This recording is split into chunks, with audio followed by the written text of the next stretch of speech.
concept that their culture understands. So if you can provide a definition from your perspective of what benevolence actually means, so that when we say most benevolent outcome, there's an idea of that concept.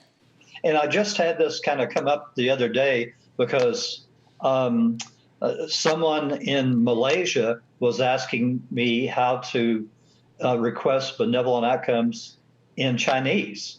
And so luckily, one of my readers is a French lady living in China.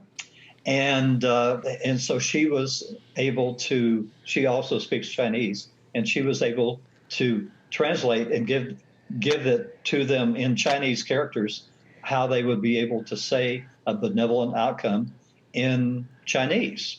So it's benevolent is a way to request something that is something good for you. Okay, when you request a benevolent outcome, it is specifically for you.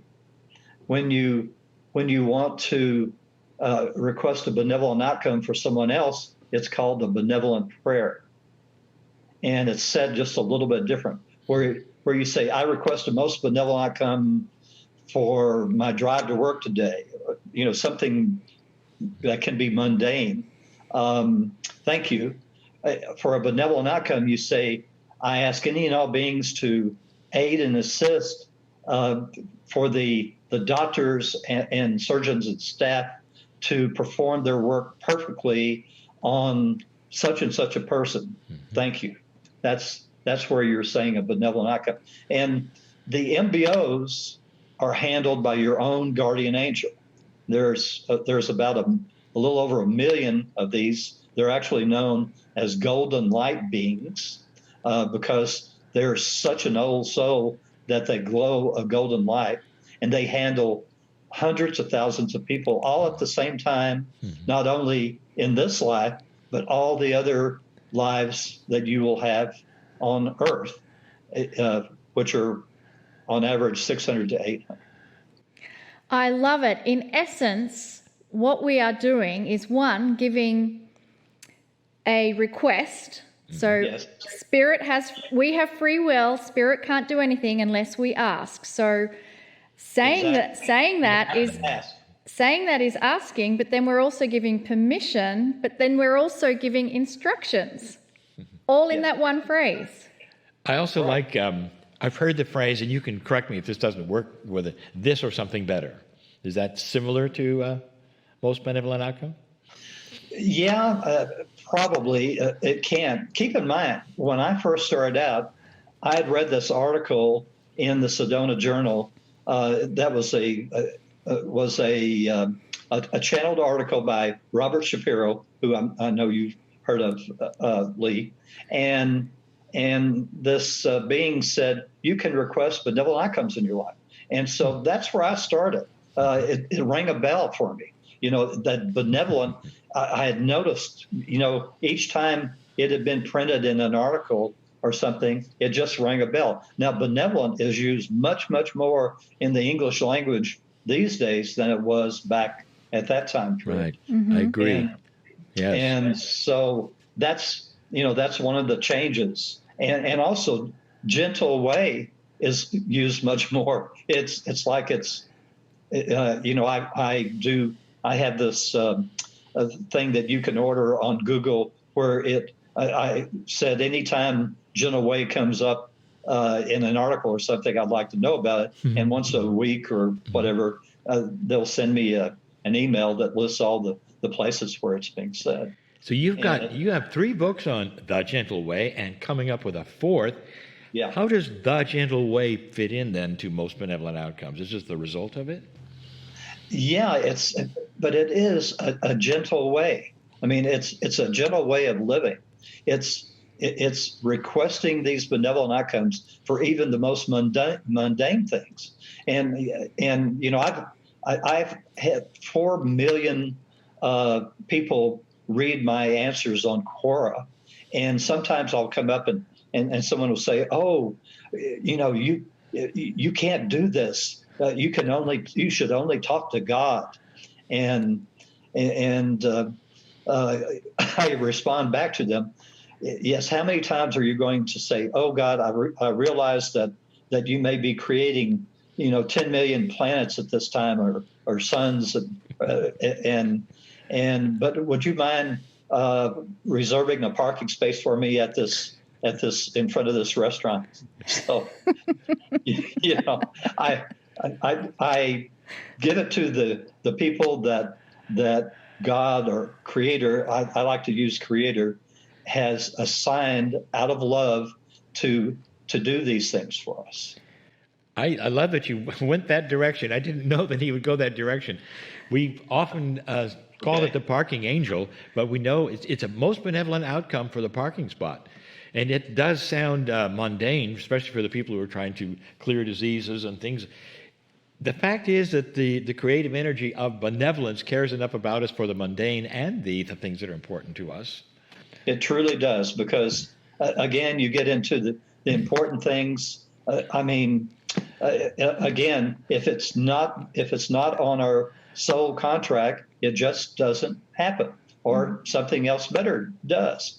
And I had a time when in my personal business, I tried to raise money to do a series of 5 lower budget movies about spying during World War II. And every time I would get close to raising the money, it would fall apart for the strangest reasons. And finally, I asked my guardian angel, Theo, why? And he said, Tom, had you gone down that path, you would never have reached the number of people that you're going to reach with your benevolent outcomes. I absolutely love that. And one of the lessons I've been learning from the phrase most benevolent outcome is that you surrender what you think is the benevolent outcome, and then you are open to the possibility of what our universal partner, the angels, guides, the Creator, however you want to phrase it, you're open to them delivering what truly is the most benevolent outcome for you. So the essence of that is so important, I feel. Right. And one thing I'll add here, every single morning when I get up, I say 2 things. I ask now this is a benevolent prayer that I was told I have never come up with in 1,005 lives that I've been on earth. And it's I ask any and all beings to come to the aid and comfort of anyone that I've ever harmed, either physically, mentally, morally, spiritually, or emotionally, in any past, present, or future life. And I ask that any and all beings come to the aid and comfort of the families and friends of anyone that I've ever harmed in any way, in any past, present, or future life. Theo, my guardian angel, says that affects all of my lives, past, present, and future. Okay. And then the other thing I say at the same right after that is I expect great things today. I expect great things tomorrow, and I expect great things all the rest of this week. And Theo says that allows your guardian angel to bring you things that you never would think of to ask for yourself. It gives an open-ended invitation to receive. I hope everybody is listening to that. It has to do with intent. Kryon has talked about this for a very long time. We have free choice. We have free choice to ignore everything. We have free choice to believe we're victims of the planet. We also have a free choice to hook into that which is benevolent for us. And that is where Spirit wants us to go. I mean, this is obvious. Tom, every morning I do the same. I say, let nothing but benevolence be here today, most benevolent outcome. I use it every day of my life. I think we brought together in 2005, so I would learn that. Great. I love to hear that. So it's been my honor to pass this along to people in this life, and I'm told that supposedly in the future I'm going to be a lot more well known for some events that are supposed to be taking place in the next year or two. And I hope to be able to spread this even farther. Would you tell me about, I'm sorry, tell me about Theo. I need to know. I don't need to know. I'm interested. About Theo? Yeah. Oh, well, I mean, he's a golden light being. And believe it or not, Theo tells me he was the very first golden light being to apply to be a guardian angel. Wonderful. And he amusingly says when the Creator put out the call for us, he said only golden light beings need apply. I loved your morning prayer. I think everyone should be watching the replay so that we can, truly digest how beautiful that sounds and then repeat it. Mm-hmm. I would love you to share other kinds of benevolent prayers in two categories. One is for children and the second one is for pets. How can we incorporate these benevolent outcome prayers for our children and for our pets? Oh, they kind of come up as they're needed, I guess you could say. Let's take a pet first. When you go to take your dog or your cat or parakeet, whatever it happens to be, to the vet, you want to say, I request a most benevolent outcome, or you can actually say this two ways. I request most benevolent outcome that the visit to my vet with like my dog Tara, who's laying down beside me right now, will be easy and at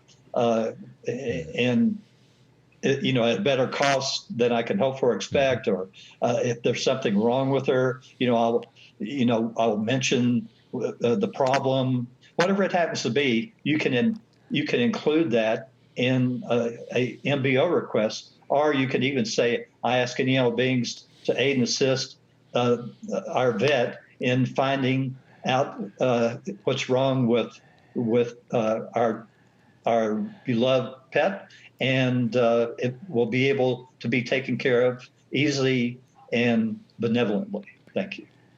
Can children use this? Yes. I've had many children that request benevolent outcomes for, like in school. They could say, I request a most benevolent outcome for scoring better on this test than I could hope for or expect. And they all do. I've gotten emails from children saying, gosh, I scored better than the smartest student in our class. So and they can say, I request a most benevolent outcome to find the perfect friend or friends for me in school. I love it. I also want to ask, did anyone use it for the lottery? Monica, you're not supposed to go there. I'm sorry. Okay, they have. Okay, let me tell a couple of quick stories real quick.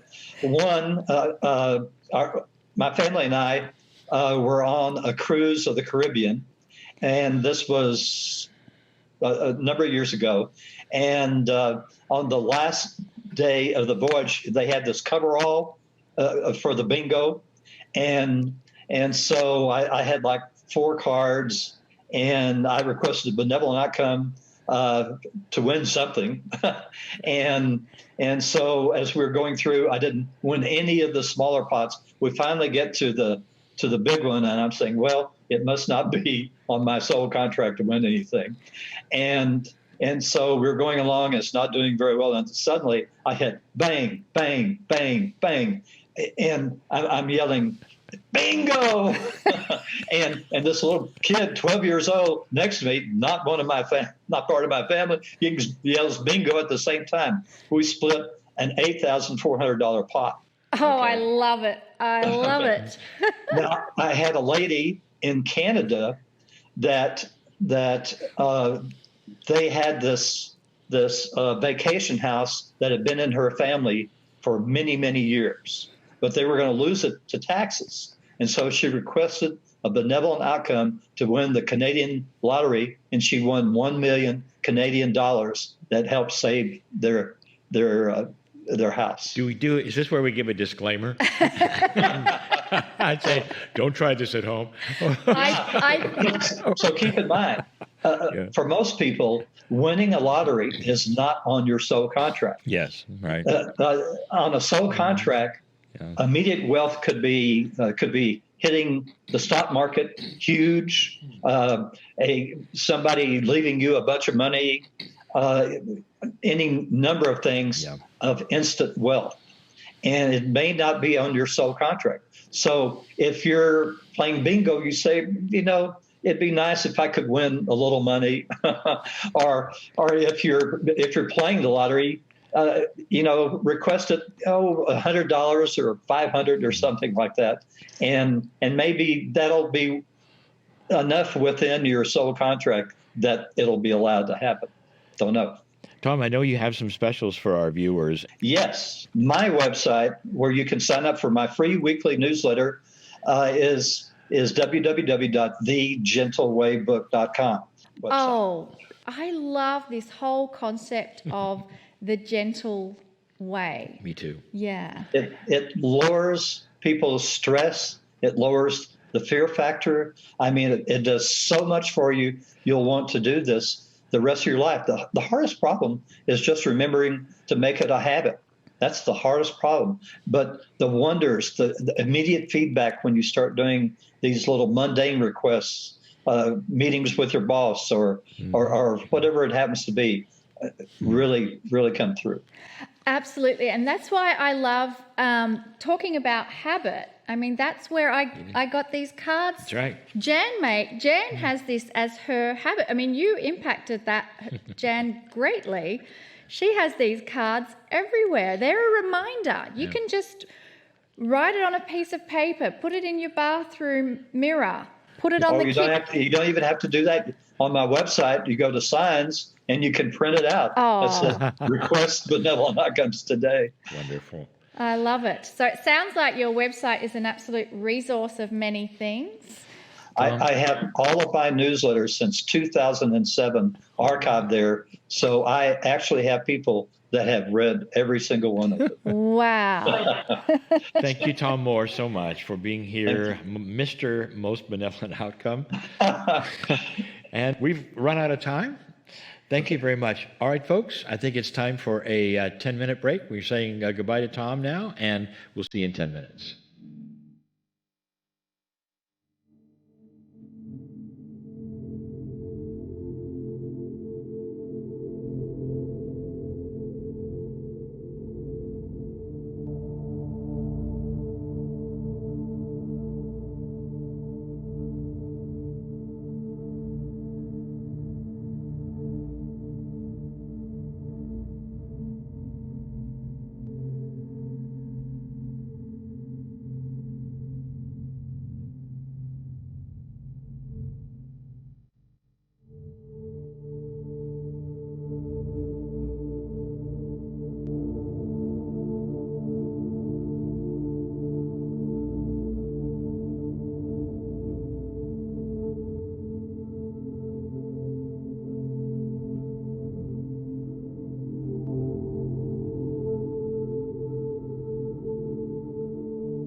Welcome back, everyone, from the break.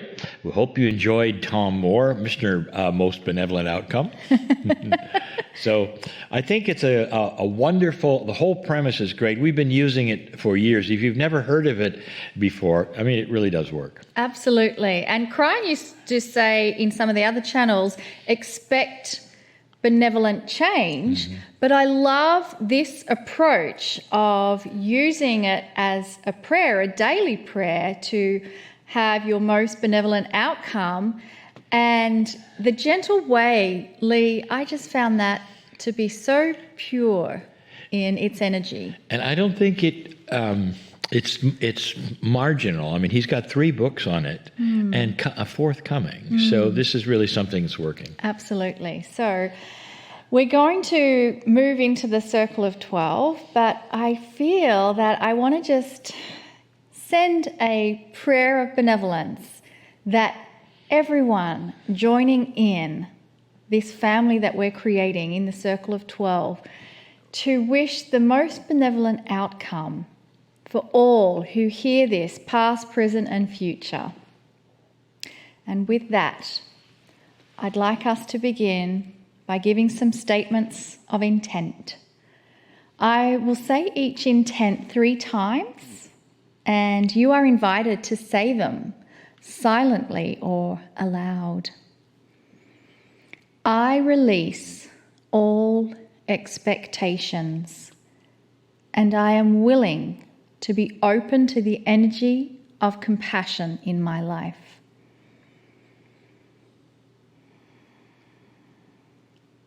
I release all expectations, and I am willing to be open to the energy of compassion in my life.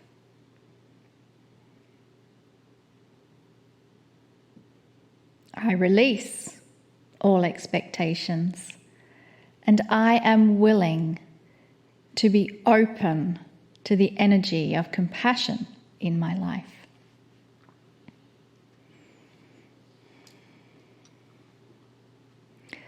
I accept the perfect love of God. I accept the perfect love of God.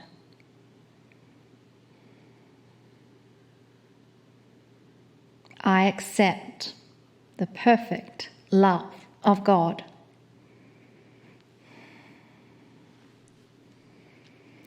I give permission to experience the grandness of my soul.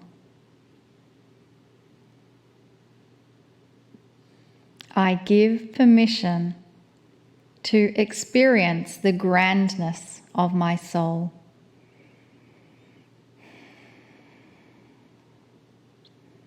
I give permission to experience the grandness of my soul. I am ready.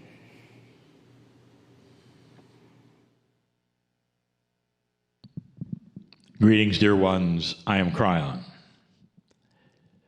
Come a little closer.